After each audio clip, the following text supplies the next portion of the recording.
Big Deals Experts, o podcast do Investidores VC que reúne especialistas do mercado e insights para impulsionar startups. Olá pessoal, sejam muito bem-vindos ao Big Deal Expert. Eu sou David Ledson, junto com a minha co-host e amiga de muitos episódios, Cris Pinho. E a gente está por aqui no encontro quinzenal, onde a gente conversa com conselheiros, conselheiras, advisors, pessoas experientes no mercado de gestão, governança, esse papel junto às empresas tradicionais, às startups. E hoje a gente tem o prazer e o privilégio de ouvir a Juliana Buchain. Pronunciei certo, Ju? Certíssimo. Legal. Certíssimo. Foi um exercício aqui que eu tive que fazer, tá? Você treinou bastante. Foi bem.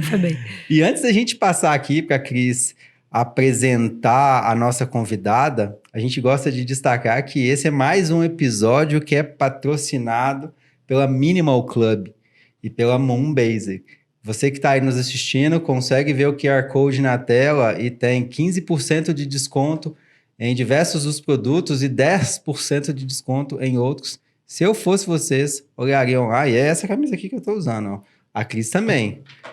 A Juliana deve estar pensando assim, nossa, daqui a pouco eu tenho que saber se eu vou ganhar uma mínima. Fica surpresa pro final. Cris, vou te dar as honras para apresentar a nossa convidada de honra. Então, pessoal, dessa vez nós temos aqui a Juliana Buchain, é uma amiga minha, ela é co-chair do Women Corporate Directors, somos pares, e agradeço muito aqui, a Juliana vai contar para nós aqui a experiência dela de vida, pessoal, profissional, na estratégia de negócios, modelagem financeira, valuation, M&A, etc. Então, nós temos aqui uma pessoa que já vem agora do mercado financeiro para conversar conosco, mas também tem experiência em startup.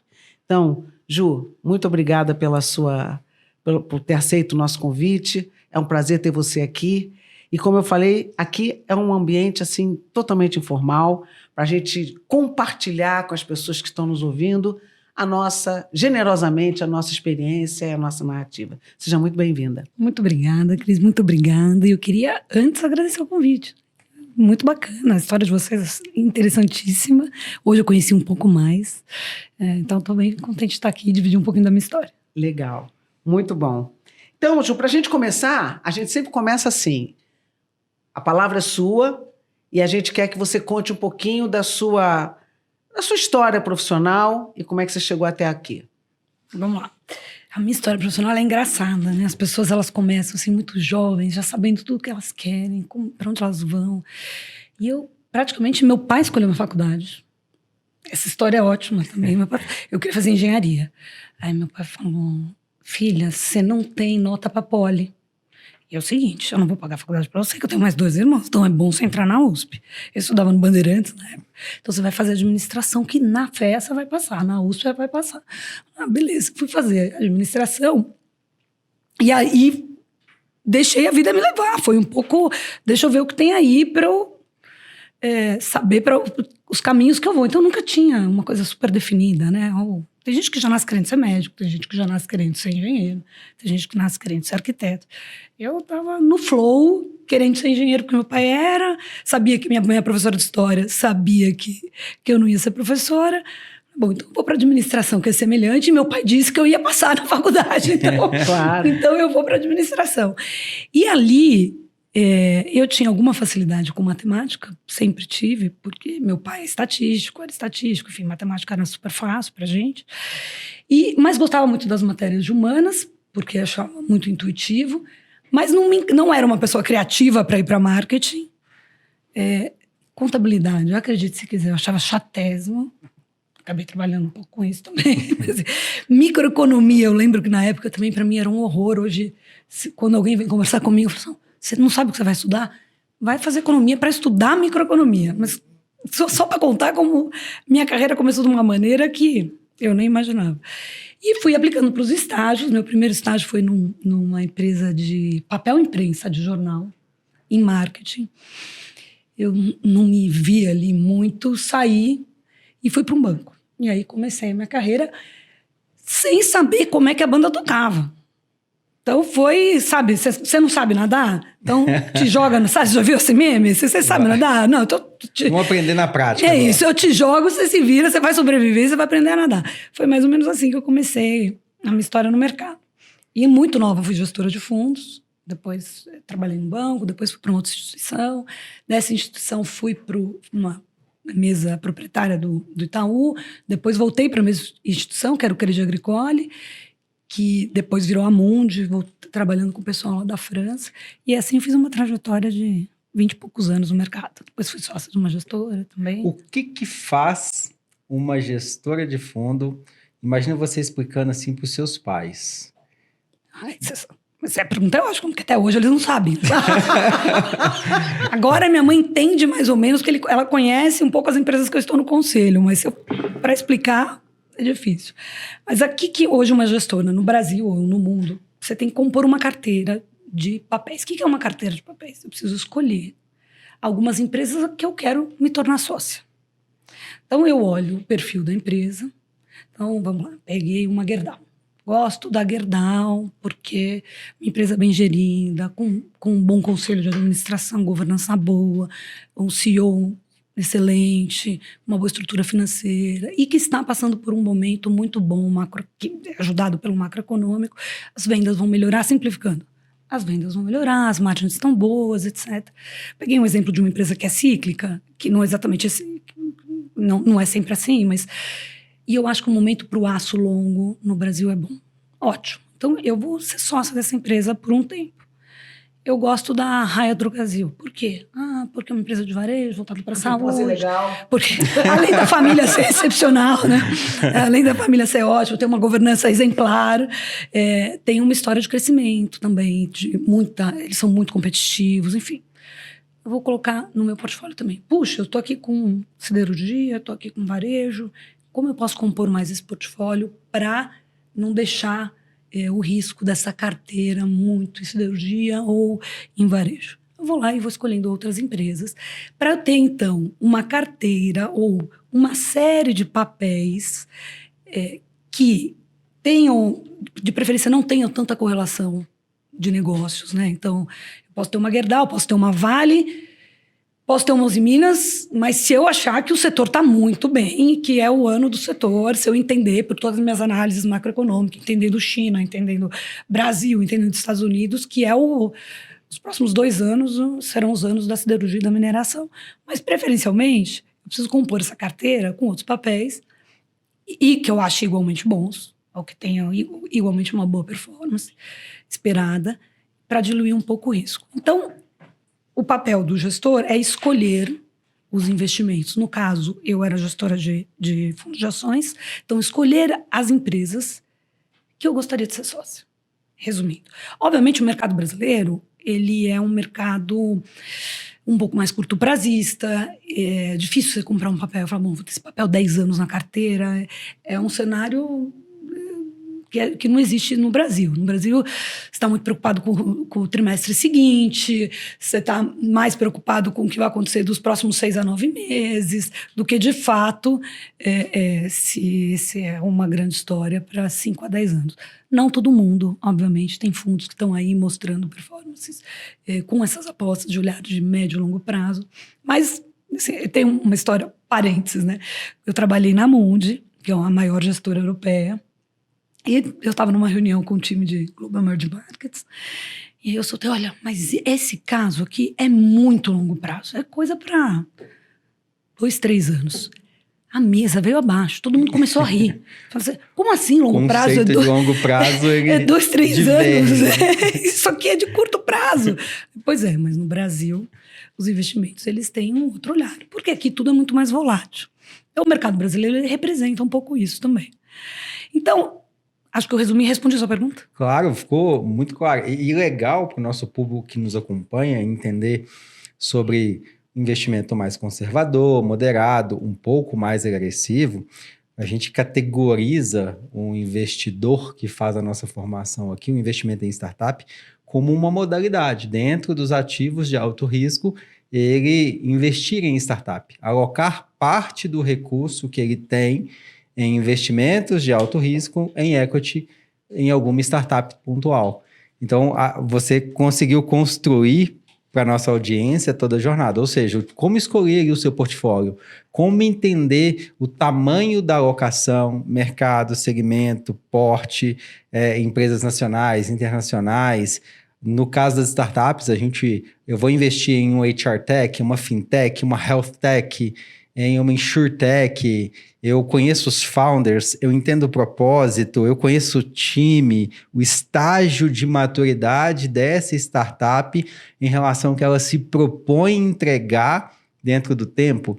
Então, tudo isso faz parte dessa análise.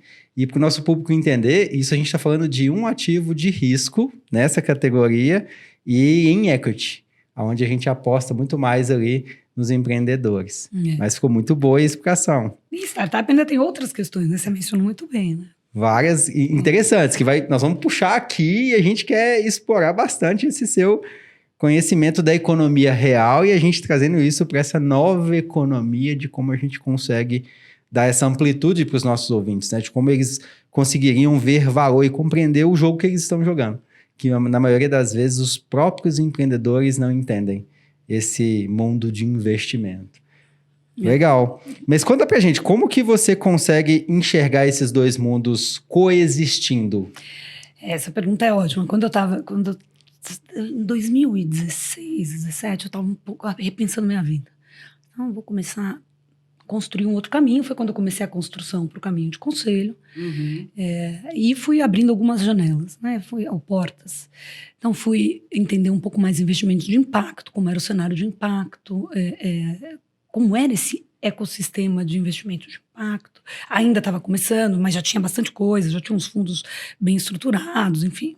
Fui investidora de algumas startups de impacto, que foi uma maneira que eu entendi que eu poderia retornar à sociedade o que eu aprendi e ajudar outros empreendedores, sentar nas empresas, porque em um certo momento eu tive esse desejo de estar nessas empresas que estavam começando.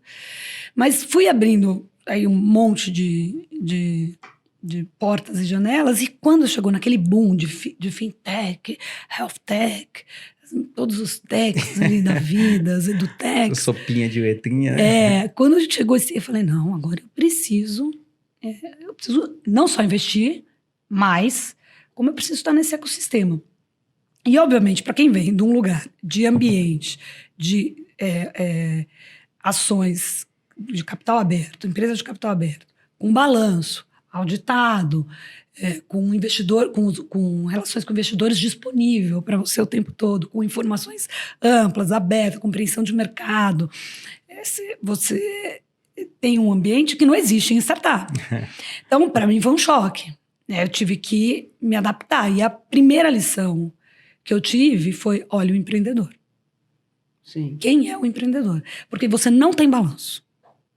Você não tem um auditor. Muitas vezes você não tem nem ainda a geração de caixa potencial. Isso. Na maioria dos casos você não tem. Você tem uma empresa que está crescendo. Né? Então, como é que você avalia, primeiro, o valuation? Como é que você faz esse valuation? E eu já digo, eu não tenho resposta, tá? Porque o valuation ele é muito em função, neste caso, do momento da empresa, da avaliação, da demanda. É muito menos técnico no final do que o próprio valuation de uma empresa arbitrada. A gente traz que nesses estágios iniciais de maturidade, ele é muito mais aspiracional do que técnico. Por isso que é tão importante conhecer o founder. Exatamente. Super. A pessoa por fundo, trás cara. do negócio é que vai te garantir. Mas, por outro lado, quando ele passa a ter acesso, que é necessário ter essa tecnicidade processual, documental, ele começa certo. Que é o que a gente tem percebido aqui no Investidores VC. Quando esse founder ele já começa tendo todo esse background das necessidades que ali na frente alguém vai cobrá-lo para investir nele, ele começa a startup de forma correta. E esse é o maior desafio hoje, né, Cris? Aqui, sabe, Ju, a gente está tentando quebrar esse conceito que muitos founders têm de que ele não consegue ter uma mínima governança desde o início do negócio dele. De forma que ele tenha números, indicadores, metas a serem alcançadas e uma governança adequada. Ele não precisa ter um conselho, mas ele vai ter um advisor que vai ajudar ele. Ele vai ter um mentor que vai ajudar ele. Então, ele já se organizar, e a gente aqui usa muito a cartilha do próprio IBGC para startups, É excelente. que é muito boa. Muito né? boa, muito boa.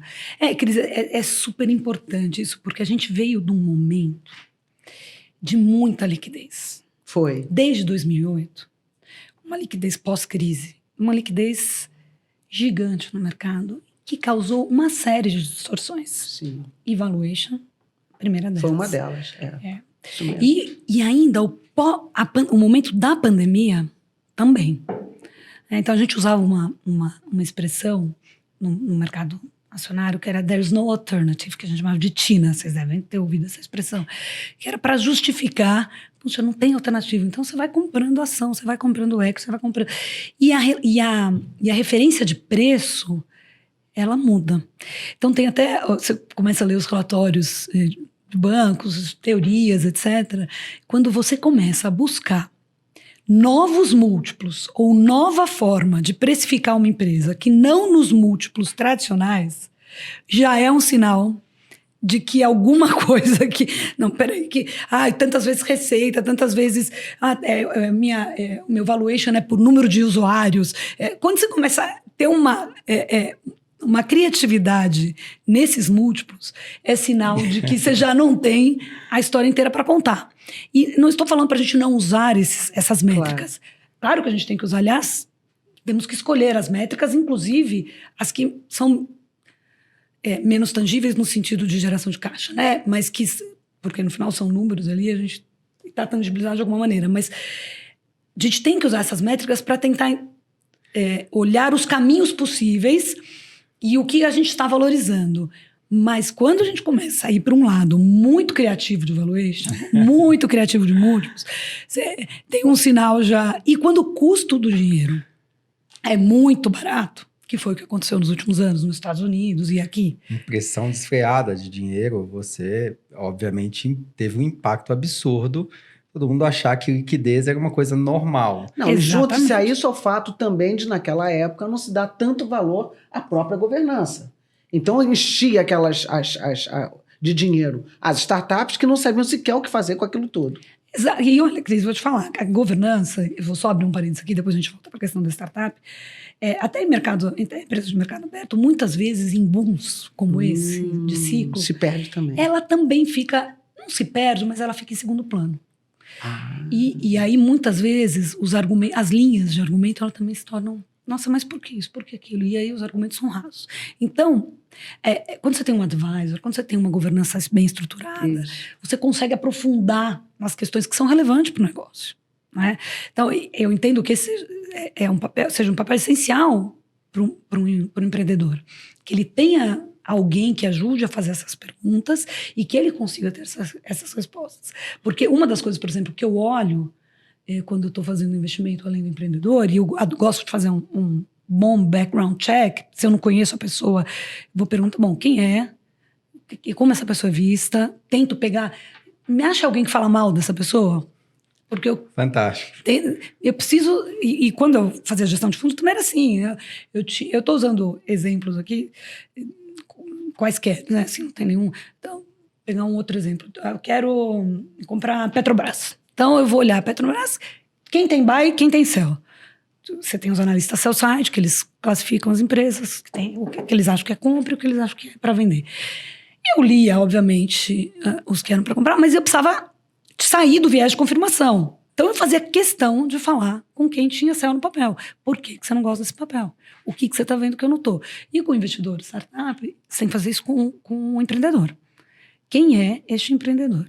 Quem está com ele? Porque quem está com ele também importa, que é um pouco isso que vocês estão colocando. Esse ponto ele é vital. Você olhar o cap table como um todo, os stakeholders como um todo, quem está apoiando, quem está suportando, quem está acreditando junto ou foi na frente, te dá vários elementos e insumos para que você prepare a sua própria tese. E às vezes o empreendedor ele é um founder solo. O time enxuto, ele não tem ninguém por trás, ele tá indo na raça ali e não sabe como fazer, ele não consegue nem orientação adequada para dar os próximos passos para chegar no próximo objetivo. Esse ponto é muito importante. Não, muito essencial. E a qualidade do advisor e a qualidade dessas pessoas. E aqui eu não estou falando nem se é ganhador ou não. Tá? tô errado. O cara é investidor em série, ganhador. É muito importante ser ganhador, obviamente, certo? Mas ir além do ganhador. O cara pode ser um ganhador, mas ser um cara mais volátil, questionável, etc. Quais são os valores desse cara? Que tipo de investimento ele fez ao longo do tempo? Isso é super importante. Não basta ser ganhador. Não, hoje nós conversamos de manhã muito sobre valores e ética. E eu acho que para a startup isso é muito importante. É claro que é importante para toda empresa. Mas por que eu vejo que é tão importante para a startup? Porque a startup ela nasce para sanar uma dor. Aquele cara ele tem que perseguir isso o tempo todo. É o propósito da startup. E o founder, quando ele se perde nisso, ou porque ele está sendo empurrado por investidores, ou empurrado pelo dinheiro, se ele se perde, todo o time dele de baixo vai se perder. Sim. Então, é muito importante que a gente conheça realmente o founder e veja o quanto que ele está apegado àquela coisa que ele disse que ele ia resolver lá atrás. E esse passa a ser o propósito da startup. Então, eu acho que mesmo com tantas... e por que também a startup, na minha visão, Juliana, não sei o que você diz sobre isso, mas eu acho ela muito vulnerável em alguns aspectos também. Justamente por quê? Porque ela tem incoerências na sua metodologia.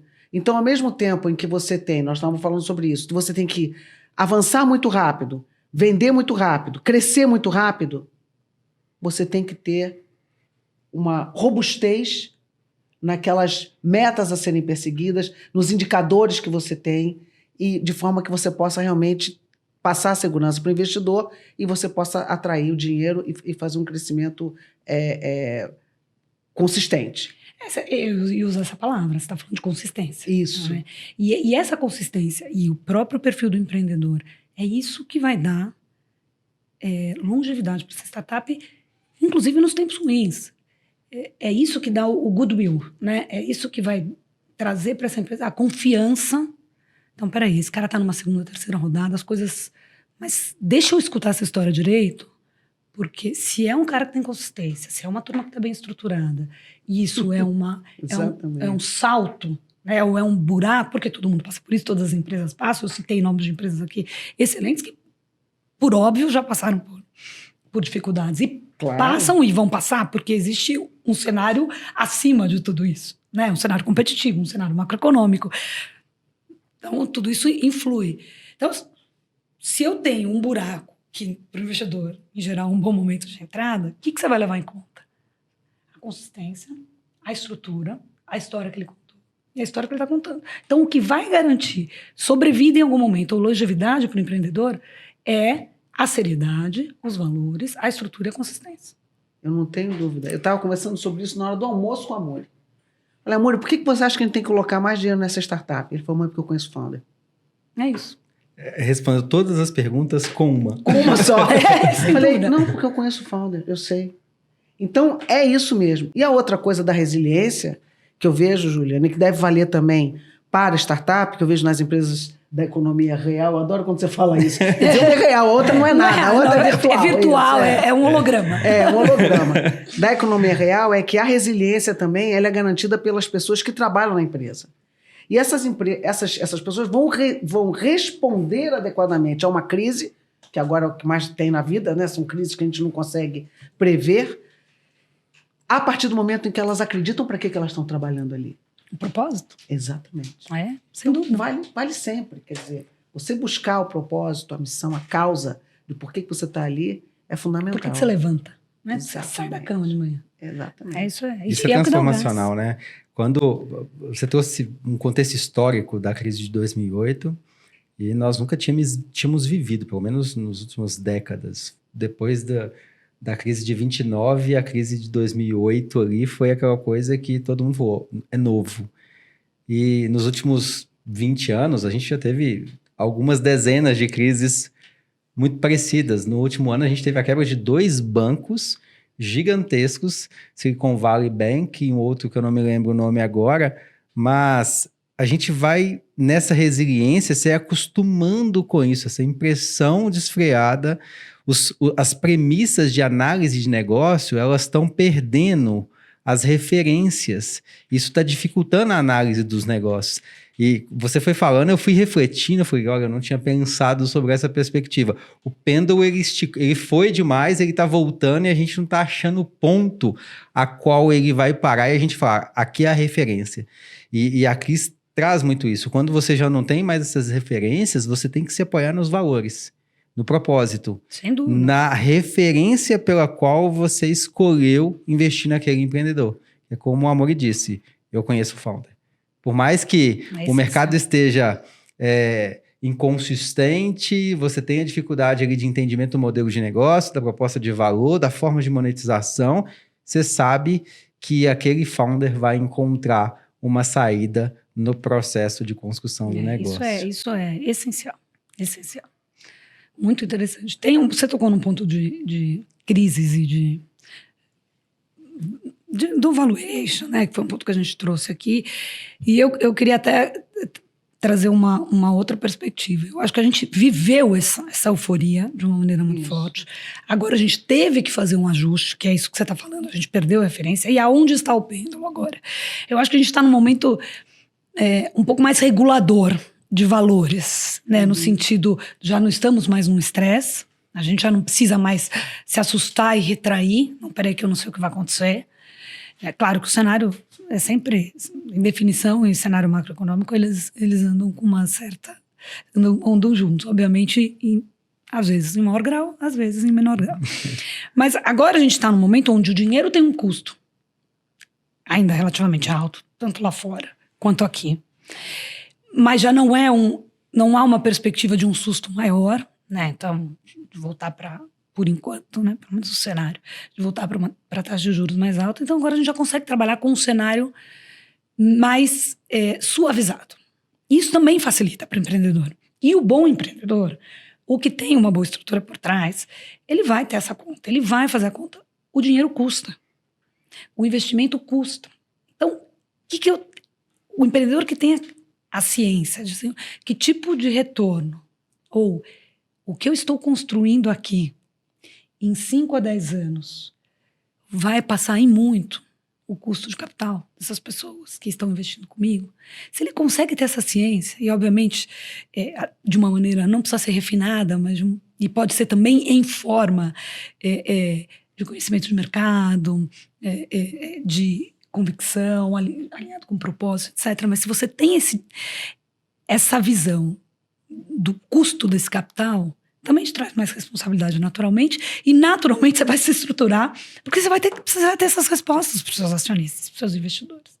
Então, a gente está nesse momento do pêndulo, mas eu acho que a gente está num momento que a gente está normalizando esse caminho. Esse ponto é importantíssimo, né, para os empreendedores, e, by the way, os empreendedores precisariam estudar mais economia para poder fazer melhor gestão dos seus negócios. Entendendo que a taxa de juro, ela caindo, os investidores, eles buscam mais apetite a investimento de mais alto risco. Perfeito. E esse apetite, ele faz com que ele comece a olhar para as startups, para investimento. Então, quando a taxa de juros estava lá em cima, igual estava nos últimos 2, 3 anos, as pessoas não entendem por que o dinheiro sumiu do mercado.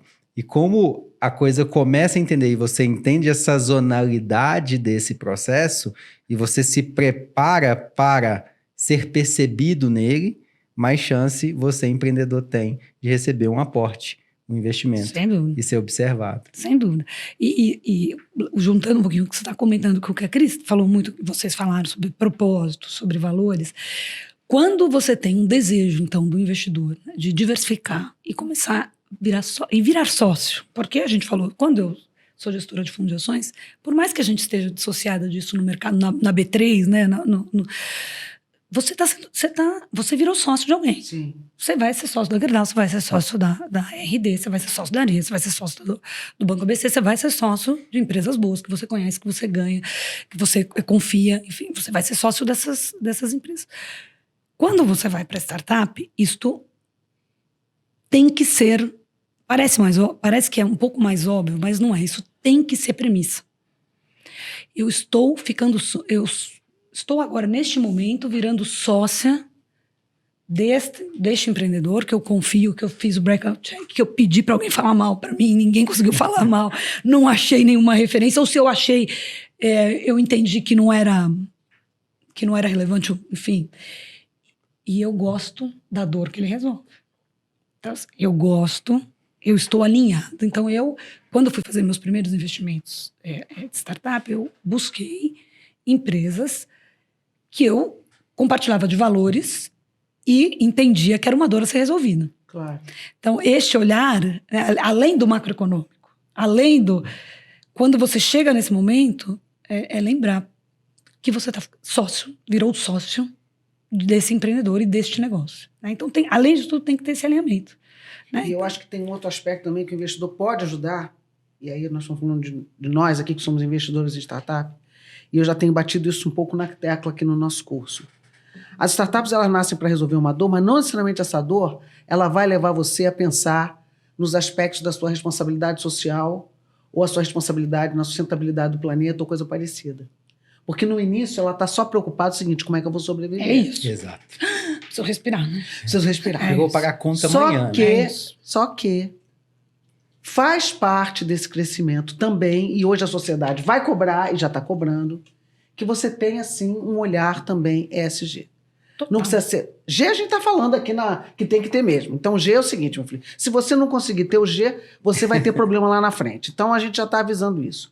E o E e o S podem fazer parte dessa jornada, inclusive trazendo bons negócios para a própria startup. Essencial. Essencial. Então, a gente começa a abrir os olhos. Mas você vê, e foi feita uma pesquisa recente pela Better Governance, não sei se você viu, essa pesquisa eu apresento aqui na nossa aula.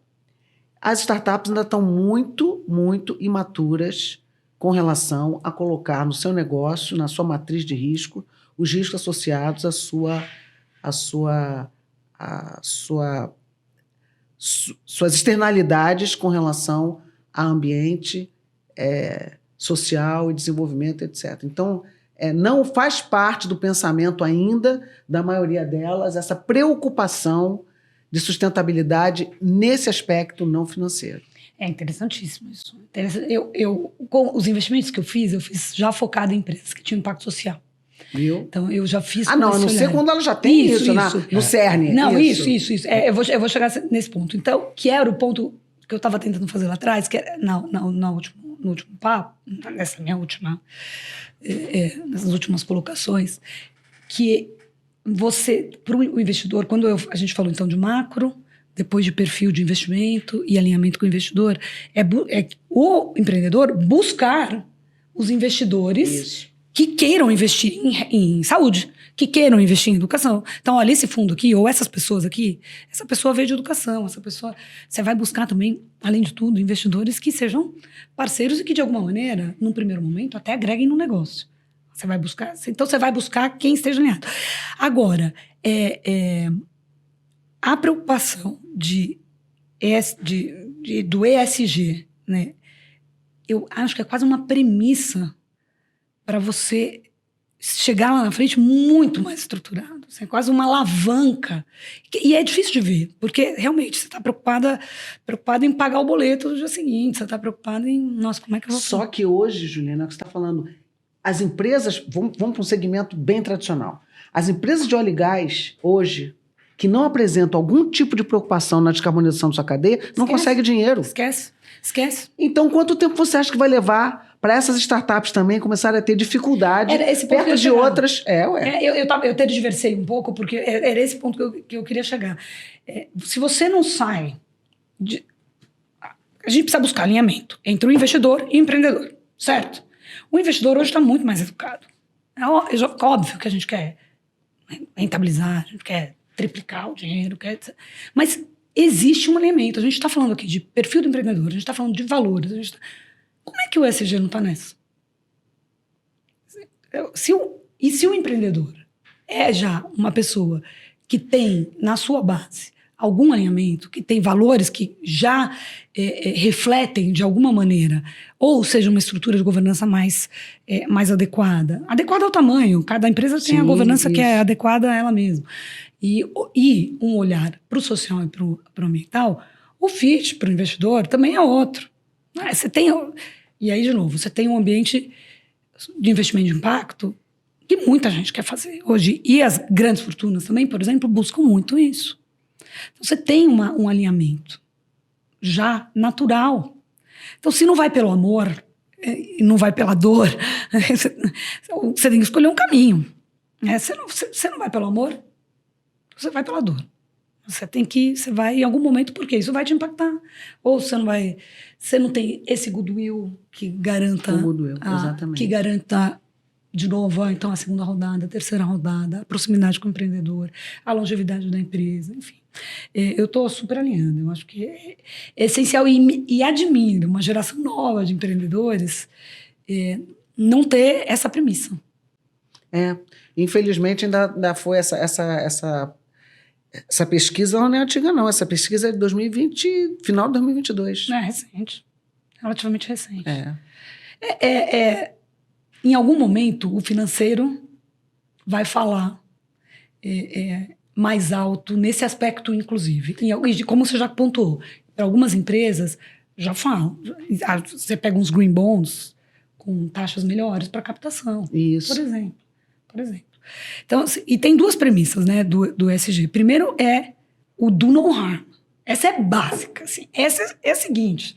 Se você não sai daqui, você já tá descoberto. Se você, para acabar com uma dor, causar outra, é isso. não está fazendo o seu trabalho. Exato, você já está descoberto. E depois tem o olhar de impacto, de fato. O olhar de impacto, a gente pode, sim ou não. Uma empresa não necessariamente precisa ser uma empresa de impacto. Mas, se você souber medir ou entender que tipo de impacto positivo você pode ter para o ambiente e para a sociedade, isso, sem dúvida, é muito relevante. Eu acho necessário. Você não pode não responder essa pergunta. Você não pode não responder das suas práticas de trabalho. Você não pode não ter um olhar sobre diversidade. Hoje o mundo já não permite mais isso. E, obviamente, quando a gente fala de grana, de novo, money, né, talks, assim, o dinheiro e o custo do dinheiro e o macro influencia.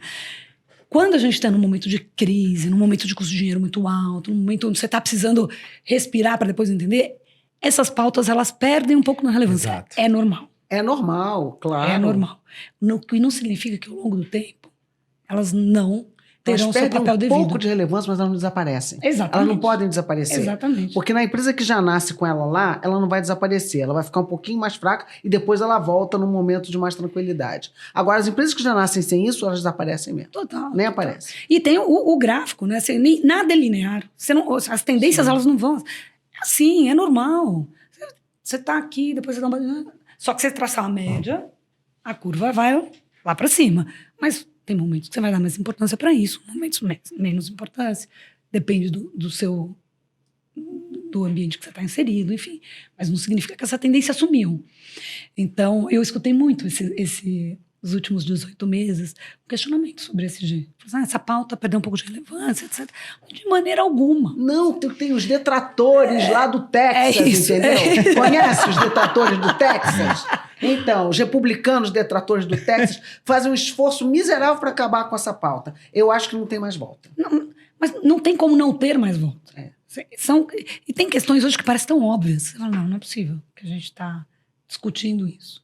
É verdade. A questão climática, hoje, não é uma questão, é uma realidade. É uma realidade, ela está batendo na sua porta, está te doendo, está causando prejuízo. Exatamente. Então, exato. Quando pega no bolso, tem a parte boa e a parte ruim. A parte ruim é que a gente já está vendo coisas que a gente, de repente, poderia ter evitado. A parte boa, que, entre aspas, que continua sendo uma parte ruim, é que o fato de a gente já sentir esse impacto e já começar a pesar no bolso, talvez traga um ambiente de inovações e de soluções mais rápidas e investimentos mais parrudos nesse aspecto. Então, o copo meio cheio, o olhar mais otimista, é que já dá para ver que tem muita coisa que tem que ser feita. E a gente tem que acelerar uma série de investimentos. Você está como membro, imagino que isso aqui seja, a Pinion é o quê? É uma startup? É uma... Eu queria que você falasse dela. Ela é uma empresa super bacana. É uma empresa de crowdsourcing. Então, vou resumir. Tem os Pinions. A gente manda missões para os pinners. E eles recebem dinheiro para completar essa missão. Então, vou dar um exemplo muito simples. Você sabe, a Sabesp ou uma empresa de gás quer entender num raio-x quantos buracos tem na rua, porque precisa fazer um ajuste, enfim, precisa entender de onde tem um vazamento, qualquer coisa. Não é? Então, eu vou lá e mando essa missão para os pinners dessa região, geolocalizada. Assim, eu preciso de foto deste quadrado. Cada foto que você mandar, você vai ganhar R$5, R$10, R$15, R$100, R$10, dependendo do tipo da... Então, aí é uma plataforma que dá essas missões para as pessoas que estão lá cadastradas. É uma renda extra para essas pessoas. Deus, que coisa interessante. É super interessante, super interessante. A gente fez uma captação agora. E por que esse nome Pinion? Pinion, a gente chama de Pinion. Pinion. Agora, essa resposta eu não tenho, Cris. Mas é uma empresa que começou no início com um olhar de pesquisa. Olha. E muito focada em pesquisa. A turma era uma turma ex-Nielsen, enfim. E eles ainda fazem muita pesquisa, mas eles fazem uma série de coisas em diversas indústrias. Então, consumo financeiro, trabalham também com financeiro, trabalham com transporte, que eu não posso abrir aqui, os contratos são todos sigilosos, Claro, mas eles têm uma série de clientes para compreensão, muitas vezes, de dinâmicas estáticas para projetos específicos e muitas vezes para dinâmicas que estão acontecendo agora, online. Então, eu preciso entender agora qual que é a audiência de X. Eu estou com um programa, eu quero entender a audiência de X. Eu preciso entender agora qual que é o preço de tal produto ou tal serviço na região. Então, você aciona a sua rede. E aí a rede trabalha e recebe por isso, manda os dados, recebe por isso, esses dados são compilados e enviados para o cliente. É super interessante. E da onde que veio esse movimento de investir em portfólio já estruturado, de um mundo que você já dominava há muitos anos, trabalhava com isso, para começar a diversificar um pouco mais e olhar para startups? Como é que foi essa virada de chave de aumentar um pouco mais a alocação em investimentos de alto risco, mas em equity?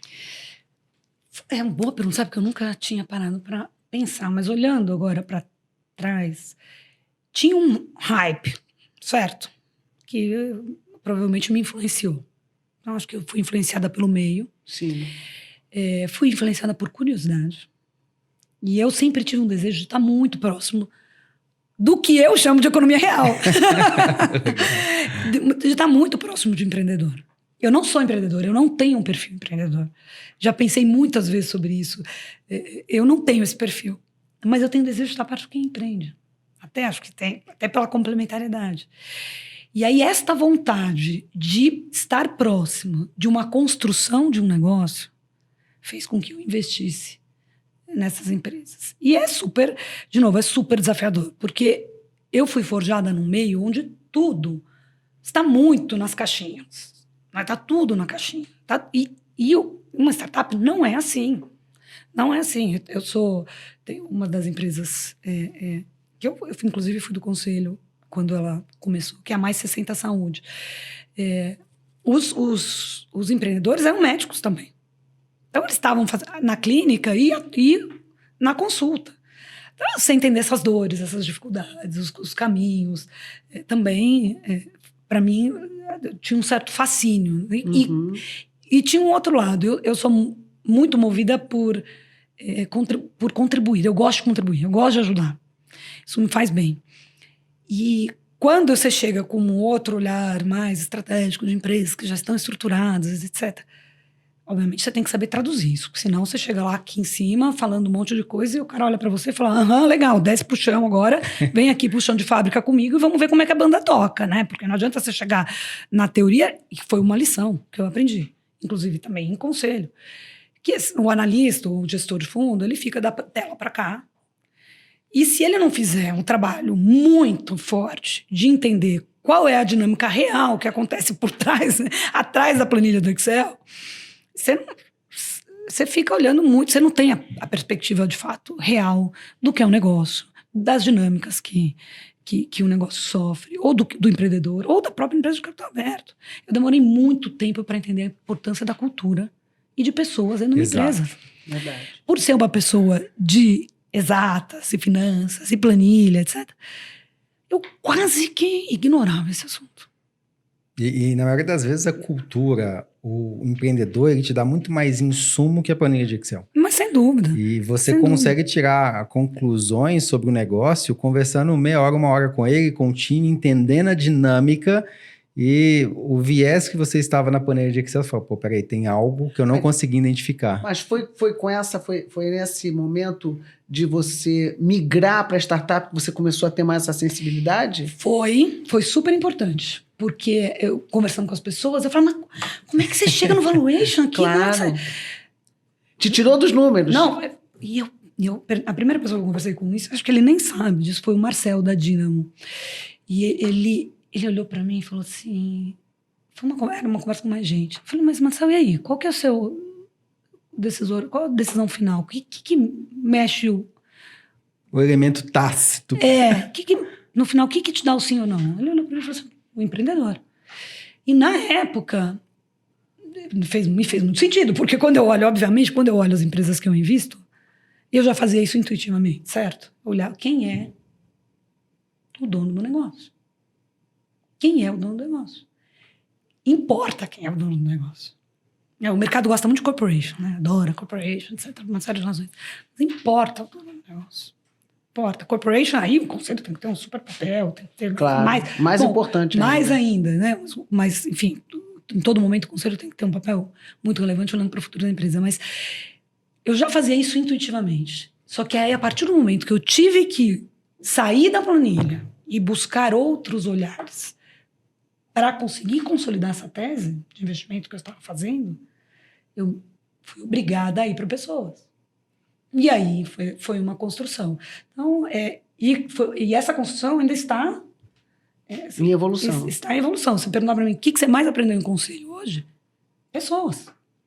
Como entender intenção, como entender incentivo, como entender quais são as dificuldades, quais são as barreiras pessoais que impedem isso ou aquilo, quais são os grandes motivadores que transformam isso ou aquilo. A gente fala isso o tempo inteiro na nossa imersão aqui de advisor.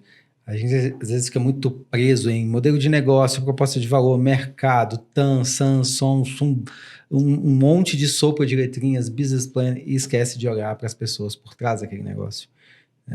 Vários founders tendo burnout, estresse, ansiedade, mas você está olhando para os números, cobrando número, cobrando resultado, você esquece que ali atrás, se aquela pessoa não existe o negócio. Total. E isso é um aprendizado que precisa ser mais falado, precisa ser mais fomentado, precisa ser mais instigado.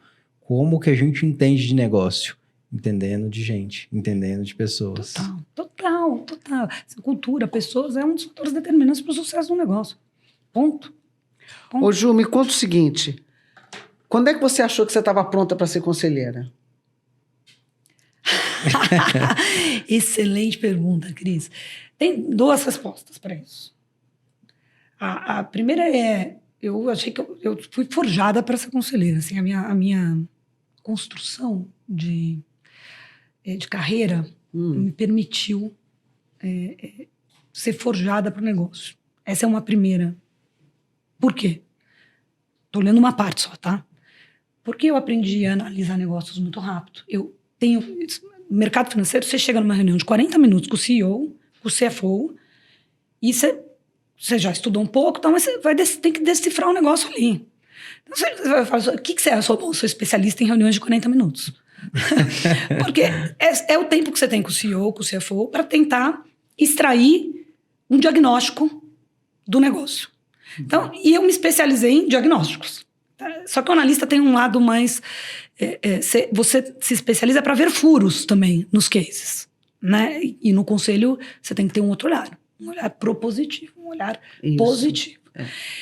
Mas, de alguma maneira, eu fui forjada um pouco para chegar no negócio, olhar, ter um diagnóstico e construir os caminhos. Então, pode ser isso, pode ser isso, pode ser aquilo. Mas isso não foi óbvio, porque eu sou uma pessoa generalista. Eu já te falei, sou uma pessoa, conheço muito bem varejo, conheço muito bem alguns setores, mas também conheço cirurgia, conheço de papel e celulose, conheço de finanças, conheço um pouquinho de saúde. Mas quando você vai para o conselho, ninguém quer uma generalista. Não, eu quero, na época que eu comecei a fazer essa transição, não, eu preciso de alguém de digital, preciso de alguém de inovação, ou preciso de alguém de sustentabilidade, ou preciso de um especialista do setor. E realmente a composição de um conselho é uma arte, né? Você precisa ter diversos perfis ali. E o perfil generalista, ele é um perfil que é ocupado ou por empreendedores e empresários já com muita casca, com muita história para contar, e não necessariamente pelo perfil de mercado financeiro. Começou a se aplicar, sempre tem gente de fundo nos conselhos, né? Mas não era uma questão trivial. Dito isso, a parte técnica de análise eu não tinha parte de pessoas. Então, eu demorei para entender que eu precisava disso, Cris. Então, quando eu achei que eu estava pronta, eu não necessariamente estava. Hoje eu já acho assim, que cada conselho é que você tem que se adaptar. Não tem e obviamente, cada conselho é né? Mas você tem que se adaptar à estrutura da organização, o que os gestores querem, o que os acionistas querem, qual é o alinhamento perfeito, não, mas qual é o alinhamento ideal, né? Qual que é o alinhamento que você precisa buscar entre os stakeholders. E isso, você só tá pronto depois que você fez. Porque cada empresa tem uma dinâmica, cada empresa tem uma governança, cada empresa... E você tem um learning curve dentro da companhia. Sim. Então, se eu pegar uma empresa de varejo, tem setores, empresas que eu conheço muito bem, que eu já analisei 20 anos. Se eu entrar nesse conselho hoje, eu vou demorar de 9 meses, com muita sorte, a 18 para começar a jogar direitinho, entender direito. E os mandatos são de 2 anos. Então, demora... para você entender o que a empresa precisa. E demora para você estar relativamente pronto. Eu não sei se você está 100% pronto o tempo todo. Eu acho que não está. É. Mas eu digo também que a gente comete um erro, sabe, Juliana? Eu vi isso em mim. Há coisas no generalista que são fundamentais, que vão funcionar bem em qualquer conselho. Então você mesmo falou, cara, eu sou bom em diagnóstico. Se você é bom em diagnóstico, você é bom em análise de risco. Super. Qualquer conselho vai adorar ter um conselheiro que seja bom em análise de risco. Sim, sem dúvida. Sem dúvida. Não? Então, por exemplo, eu demorei para botar isso na minha narrativa como conselheira. Porque é óbvio que é bom que eu seja especialista no segmento de óleo e gás. Acho ótimo. Tem poucas pessoas e poucas mulheres nisso. Eu não posso jogar isso fora. De jeito nenhum. Por outro lado, eu não posso fechar as portas para eu participar, por exemplo, de uma empresa familiar ligada para a saúde. De jeito nenhum. Eu posso contribuir de alguma outra forma com outras vivências que não tem nada a ver com o setor de óleo e gás, mas que foi o setor de óleo e gás que me deu. Então, que é análise de risco de negócio, entendeu? Gestão de pessoas. Total. Fundamental. Então, é o que você tem razão, mas para cada conselho que nós formos escrutinizadas ou participar de algum processo, você tem que ter uma narrativa diferente. Não, sem dúvida. Entender que é necessário para a empresa naquele momento. E por que aquele conselho precisa de você? Exato. Essa é a pergunta. A minha primeira pergunta é o que você espera deste conselho? Isso. Então, dessa vaga, eu sempre quando eu vou conversar, eu falo, bom, o que você espera que essa pessoa, né, traga, aporte? E a primeira coisa é você entender se você tem fit ou não para isso. Mas, Cris, só voltando à questão que você colocou de óleo e gás, etc. Todos os executivos que eu tenho um pouquinho de intimidade, ou todas as empresas que eu estou perto, todas as empresas... A minha primeira recomendação, e vale para as startups, é deixe seus executivos ocuparem cadeiras de conselhos em outras empresas, em outros setores. É um presente que você dá para a empresa e para o executivo. É uma formação que o seu executivo tem, enquanto está trabalhando na sua empresa, que vai ajudá-lo a ter outras perspectivas, entender outras dinâmicas, principalmente executivos que estão na casa há muito tempo, executivos de 15, 20 anos, 10 anos. É essencial que executivos de outros setores, qualquer setor, tenham uma perspectiva de outro setor. Então, é essencial para uma empresa de saúde ou de uma empresa de um outro setor, tenha um executivo que tenha um olhar que aporte outras qualidades, mas que também possa trazer olhares transversais de outros setores, entendeu? Você traz outras perspectivas. e para o executivo, e para o investidor, não, para o founder, para o empreendedor, é importante que ele esteja também em contato, seja em conselho, seja como investidor, em outras empresas. Muitas vezes o empreendedor está indo a sua grana ali no seu negócio, mas se ele puder estar presente em outros negócios, é muito bacana. Então, a gente se prende muito ao setor e quando a gente recebe um pedido para vaga, não, preciso de um perfil assim, preciso de um perfil assim, a gente não vai para os softs, né, para a parte soft. Exato. Que é o que determina, talvez não de uma maneira muito, talvez determina seja muito forte, mas que é um fator importante para que tudo que você tenha a aportar seja de fato considerado Aportado, isso. dentro do colegiado. Então, enfim, voltando para a sua pergunta, eu sempre achei que eu podia ocupar lugares em conselhos. Ao longo dos anos, eu fui entendendo que eu precisava de skills que não eram as técnicas, que não eram os conhecimentos setoriais, que eram justamente as questões soft, as questões de pessoas, que é o que eu tenho aprendido ao longo dos anos. Eu comecei uma formação agora de mediadores organizacionais. Eu já fiz, é muito bom. Quer dizer, eu não fiz a de mediador toda porque era muito comprida, mas eu fiz... Ela é comprida mesmo. Eu fiz a no Instituto Mediare, mas eu fiz habilidades para diálogo. Muito legal. É curtinha. Essa é uma formação de 10 meses. Essa é muito comprida. E uma imersão, enfim. O princípio é, por trás de todo conflito, você tem um fato interpretado por uma necessidade. Então, você tem o fato, a interpretação desse fato por algo que me falta ou por uma necessidade que eu tenho que não está atendida, gera o conflito. Estou dando um panorama geral. Eu acabei de começar o curso, então dou um conto. Não, mas é isso mesmo. Mas isso responde muito da pergunta da Cris, né? De você se sentir pronta. Quando a gente está eternamente buscando esse autodesenvolvimento, novos conhecimentos, novas interações, novos aprendizados, a gente está dizendo para o entorno e para a gente mesmo, primeiro, que a gente precisa evoluir, precisa dar o próximo passo. O novo é importante. Eu quero ser desafiado, desafiada, e a gente vai se tornando cada vez melhor. Ou seja, cada desafio que lhe apresentam, mais você percebe o quanto precisa crescer, aprender, desenvolver. Cada papo que a gente tem aqui, você fala, uau, eu não tinha olhado por essa perspectiva, não tinha pensado por esse ângulo, e você vai explorando novos contextos, novos cenários e novas narrativas, né? E esse é o desafio nosso. Enquanto conselheiros, como a gente chega num cenário, num contexto que a gente tem pouca informação, mas consegue com poucas perguntas, e não vão ser as perguntas técnicas, na maioria das vezes, que vão abrir espaço para explorar o negócio ou o empreendedor. São as soft skills, são as perguntas comportamentais. É as entrelinhas, é o olhar, é a forma, é o tom, é a cultura, é aquilo que não está escrito nas paredes da organização.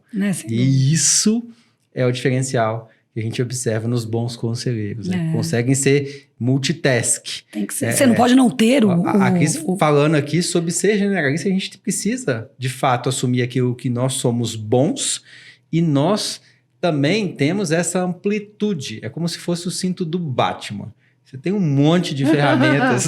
Mas é excepcional, porque você não pode ir para um conselho sem o cinto do Batman. Não pode. É uma analogia excelente. O que eu quero dizer com isso? Não adianta você sentar no conselho. Eu tenho muitas amigas de marketing, muitas amigas de outras áreas que não financeiras. Primeira coisa que você tem que fazer, se você não se sente confortável olhando um balanço, é estudar. Porque é essencial, pode não ser sua área, você pode achar chato, é essencial que você entenda a tendência de números, o impacto de alguns indicadores e como isso como isso é resultado do que foi aplicado no operacional e como isso pode impactar a empresa, o futuro da empresa. Essencial. Isso é o básico. Esse é o cinto. E saber usar as ferramentas na hora certa. É isso. Porque às vezes você vai usar um martelo aonde é parafuso e você vai estragar o negócio, vai se atrapalhar. Não, essa analogia é ótima que você colocou. Porque o cinto é isso. Você vai ter... Agora, como usar? E aí são softs. Porque, de novo, aquilo que eu falei, eu sempre me senti super preparada. A hora que eu cheguei pelas habilidades técnicas, a hora que eu cheguei na vida real, o Carlos, que é presidente do Conselho da Arezzo, falava assim pra mim, Ju, treino é treino, jogo é jogo. Assim, na hora H, se você não consegue compor as habilidades soft, pessoais, interpessoais, compreensão do outro, compreensão das dinâmicas, Isso. você Você não consegue dar a mensagem. Não consegue. e o cinto é isso, você vai pegar um martelo quando Mas você tem que usar o...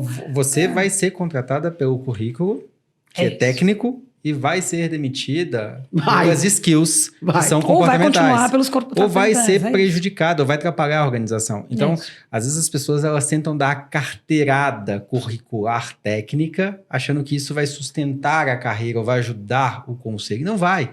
Precisa ter a sensibilidade do humano do outro lado, trazendo os elementos comportamentais e alinhados à tecnicidade, entregar dentro do melhor contexto a resposta que essas organizações buscam tanto em nós, conselheiros. E esse é um desafio. A gente fica muito preocupado em, se não souber estatística, números, é importante, precisa saber. Mas se você também não se desenvolver comportamentalmente as skills, as soft skills, você vai ter muita dificuldade de conduzir um conselho. Não, sem dúvida, sem dúvida. E você colocou um ponto, eu constantemente avaliando e reavaliando. Eu faço um exercício, cada reunião que eu tenho de conselho, eu faço um exercício consciente das minhas falas, do que eu aportei, do que eu poderia ter feito diferente, onde possivelmente eu errei e quais foram os possíveis acertos. E o olhar final, assim, como eu contribuí. Então, o que eu aportei nessa reunião? E, obviamente, a gente está usando a reunião como um fator, mas o trabalho do conselheiro não é a reunião. Ela acontece, inclusive, muito fora da reunião. E eu estou falando não só de comitês, mas de toda a construção e compreensão que você tem do negócio ao longo do tempo. Todo o estudo que você fez antes da reunião também. E as conversas que você tem, as trocas que você tem com os executivos, as compreensões das dinâmicas, etc.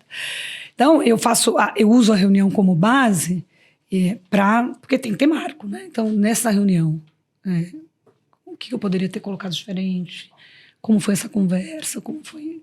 E sempre reavaliando para entender. E, obviamente, às vezes, a gente erra, certo? E aí, o que eu aprendo? Eu vou te dizer, Ju, tem um valor imenso quando você tem alguém no conselho que pode te dar esse feedback. É fantástico isso. Mas muito. Que tenha coragem. Eu tenho tido uma experiência espetacular num dos conselhos. E generosidade. Por que generoso quando você dá um feedback? Exatamente. E eu tenho, assim, avançado muito na minha atuação como conselheira, muito também, não só por causa do conselho onde eu estou, porque o conselho faz você crescer. Sem dúvida. A depender das pessoas que estão em volta, você cresce também, mas também por causa de feedbacks honestos que têm me ajudado muito. Que você recebeu. Que eu recebi. Que interessante. E você deu também? Mas é raro. Você dá feedback? Não. Então pronto. Mas- já tem Já tem uma coisa a melhorar. uma lição de casa. É. Né? Às vezes eu penso se eu sou capaz de dar. Muitas vezes eu vejo que é um comportamento inadequado, mas eu ainda não... E que eu poderia dar esse feedback, né? Mas como você sente quando você recebe? Eu me sinto muito bem. É um presente. É um É um presente. presente. É um presente. Então, muitas vezes eu peço feedback, depois quando você está começando, você acaba pedindo mais. Depois que já tem uma relação, você acaba pedindo menos, o que não é bom. Exato. Né? Você deveria, até pensando junto aqui, deveria pedir mais. E é excelente quando você encontra pessoas que são generosas o suficiente para dizer o que elas pensaram, como elas viram a situação. E às vezes o feedback é muito mais para você ter a perspectiva do outro sobre a sua fala. Às vezes você teve uma intencionalidade totalmente, uma intenção totalmente diferente do que apareceu ali. Isso acontece. Não, pera um pouquinho, minha intenção não é essa. Minha intenção era outra. Então, revisar esse processo é um presente, você tem toda a razão. Muito bom. E aí? O papo tá muito demais, bom, mas olha lá, né? olha lá o nosso reloginho. Para vocês, empreendedores, eu escutaria esse podcast 2, 3, 4, 5 vezes, que você vai tirar diversos elementos que vão te ajudar na sua jornada. A como lidar com o conselho, a como entender cultura, a como entender os seus números, olhar o que é importante para o seu crescimento. mas o tempo grita, urge ali em cima da gente e a gente precisa caminhar para os finalmente, Ju. Foi uma alegria. E a gente gostaria muito que as pessoas continuassem te acompanhando. Como que elas fazem para te encontrar e saber um pouco mais da sua história? Mas eu não sou uma pessoa muito ativa em redes, etc. Mas eu tenho o meu LinkedIn, que apareço ali um pouquinho. E podcasts eu guardo para os melhores só. Fica aí, ó. A gente tá fazendo uma listinha daqueles que vão participar de uma terceira, quarta edição. Quem vier 3, 4 vezes tem que pagar uma prenda aqui. Olha lá, hein? Olha lá, eu topo essa. Eu brinco nos comitês de auditoria, que eu coordeno, que a gente tem a carteirinha. E depois de 10 visitas ao comitê de auditoria, ganha um sorvete. Que aqui vai ser assim, você vai ganhar a carteirinha de sócia do podcast e depois tem que trazer o sorvete pra gente tomar durante o podcast. Eu acho justo.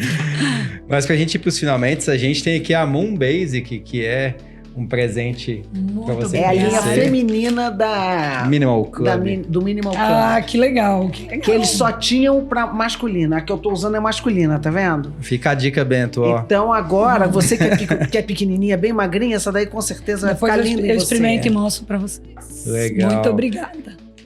E aqui, Que gente. aqui, Ju, tem uma lembrança aqui, ó, pra você. Gente, eu amei isso. Olha que Então, bacana. Sabe com que... esse cartãozinho aqui também, pra mostrar aqui o nosso agradecimento por você ter aceitado com o nosso Foi um convite. prazer, foi uma honra e uma alegria estar com E vocês. esse QR Code no presente que a gente te deu, você vai conseguir ouvir, ou as pessoas que te visitarem vão ler o QR Code e vai levar pro streaming para ouvir o seu episódio. Gente, adorei.